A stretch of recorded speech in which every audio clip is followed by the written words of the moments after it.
ঠিক আছে, এই জাস্ট ধূমকেতু থেকে আমরা বেরোলাম। এই যে আমাদের ব্যাকগ্রাউন্ডটা দেখে তোমরা বুঝতে পারছো। তো এবারে সিনেমার রিভিউ যদি বলি যে কীরকম হলো, দেখো মানে আপনারা যেরকম এক্সপেকটেশন করেছেন, মানে যেরকম ধরনের ছবি দেখতে আপনারা পছন্দ করেন, সেরকম ছবি কিন্তু এটা নয়। মানে সবাই যদি ভাবে যে এটা দেব শুভশ্রীর রোম্যান্টিক একটা সিনেমা, সেটা কিন্তু নয়। কারণ এটা মনে রাখতে হবে যেটা কৌশিক গাঙ্গুলির সিনেমা, এবং ইদানিং কৌশিক গাঙ্গুলি মানে তার প্রথম কয়েকটা ছবি ছাড়া খুব একটা তিনি গল্পে ছাপ রাখতে পারছেন না। তিনি বারবার ফেলিওর হয়ে যাচ্ছেন, ব্যর্থ হয়ে যাচ্ছেন। যদিও এটা ধূমকেতু আজ থেকে 9-10 বছরের আগের সিনেমাটায় মানে পুরোপুরি কোনো রকমভাবে সাজাতে পারেনি ভালো করে। তো আমার একটা ব্যক্তিগত মত,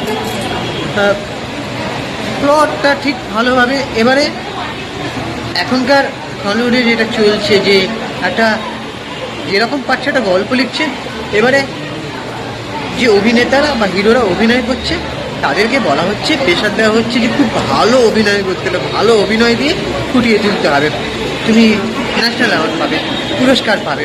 ঠিক আছে, জোর করে একটা ভালো অভিনয়ের প্রলোভন তাদেরকে দেখানো হয়, ঠিক আছে, কিন্তু সেরকমভাবে ভালো গল্প ঠিকঠাক মানে জমছে না। এবারে দেব যেখানটা আমরা দেখছি প্রথম থেকে একজন তাকে টেরোরিস্ট হিসেবে দেখানো হয়েছে। আমরা ট্রেলার থেকে যেরকমভাবে আঁচ করেছিলাম যে সে একজন হয়তো টেরোরিস্ট হিসেবে তাকে ফাঁসিয়ে দেওয়া হয়েছে, কিন্তু না, এখানে দেখাচ্ছে সে টেরোরিস্ট। এবারে কিভাবে তাকে ফাঁসিয়ে দেওয়া হয়েছে, কীভাবে তাকে বাধ্য করা হয়েছে, চিরঞ্জিতের এখানে পুরোপুরি ক্লিয়ার নয় ঘটনাটা।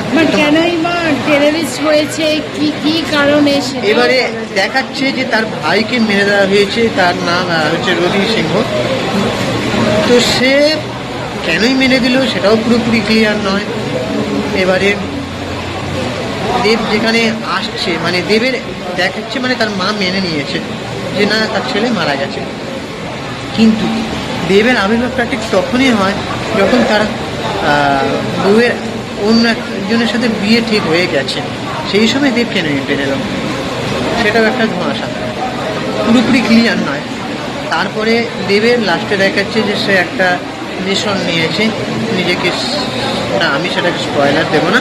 তো আমি বলবো যে যেরকম ধরনের ছবি তোমরা এক্সপেক্ট করছো দেব শুভশ্রী সিনেমা মানে রোমান্টিক সিনেমা, একদম লোকে কাঁদছে সেটা আলাদা ব্যাপারে কাঁদছে, কিন্তু সেরকমভাবে মনে দাগ কাটার মতন ছবি কিন্তু নয়। এখানে রুদ্রনীলের পার্ট খুব সব থেকে রুদ্রনীলের অভিনয় যথাযোগ্য, মানে খুব ভালো অভিনয়, দেবের লুক ঠিক আছে। এবার একটা গল্প দেখে সত্যি হঠাৎ আমি তো দেখছি বিভিন্ন জায়গায় রিভিউ বলা হচ্ছে, কিন্তু আমি আগে বলছি না, দেশু ফ্যানরা ভীষণভাবে হতাশ হয়েছে, ভীষণভাবে। মানে গল্পটা ভালো না, বাট যাদের যেটুকু অ্যাক্টিং দিয়েছে ভীষণভাবে দেশু ফ্যানরা মানে ভীষণভাবে হতাশ হয়েছে, ঠিক আছে। গল্পটা ঠিকঠাকভাবে কৌশিক গাঙ্গুলি ডিরেক্টর সাজাতেই পারেনি। এবার লাস্টে দেখাচ্ছে যে অসমাপ্ত গল্প, অসমাপ্ত কাহিনী। তার মানে কি ডিরেক্টর কি বোঝাতে চাইছেন যে আবার আসছে? দেখো, জোর করে এরকম একটা ক্রিয়েটিভিটি দেখানোর কোনো দরকার নেই। ভালো গল্প আপনারা লিখুন, অবশ্যই দর্শক একটা মানে দেখছি যে দেবদা প্রমোশনের দিক থেকে একটা ইউনিক মার্কেটিং স্ট্র্যাটেজি তৈরি করছে, কিন্তু এরকমভাবে কতদিন একটা ভালো গল্প যদি তৈরি হয় না, প্রমোশন না পেলেও সে ছবি খুব ভালোভাবে চলে। দর্শক দেখে কিছু দর্শক দেখে তো অন্তত বলবে যে না ছবিটা ভালো হয়েছে, ছবিটা চলা উচিত ছিল। কিন্তু একটা জোর করে মার্কেটিং স্ট্র্যাটেজি তৈরি করে তারপরে তাদেরকে হতাশ করা, গল্পটা ঠিকঠাকভাবে সাজানো হয়। যাদের যেটুকু অ্যাক্টিং ভালো করেছে আমার ঠিক ভালো লাগে, গল্প ভালো না, বাট অ্যাক্টিং যাদের যেটুকু ছিল সবাই ভালোই করেছে। আমার ঠিক ভালো লাগেনি গল্প যে। এবার এই বইটা আমার তো ন্যাশনাল, এই ছবিটা ন্যাশনাল অ্যাওয়ার্ড পাওয়ার মতো না, আমার শোনা মনে হচ্ছে যে ন্যাশনাল অ্যাওয়ার্ড পেতে হবে ছবিটা।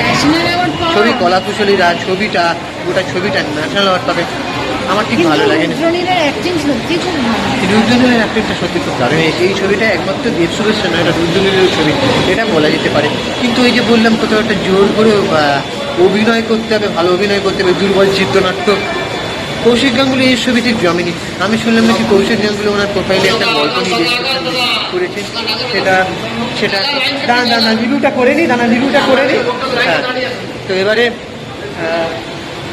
তো এবারে কি বলে তো ছবিটা সেরকমভাবে জমেনি।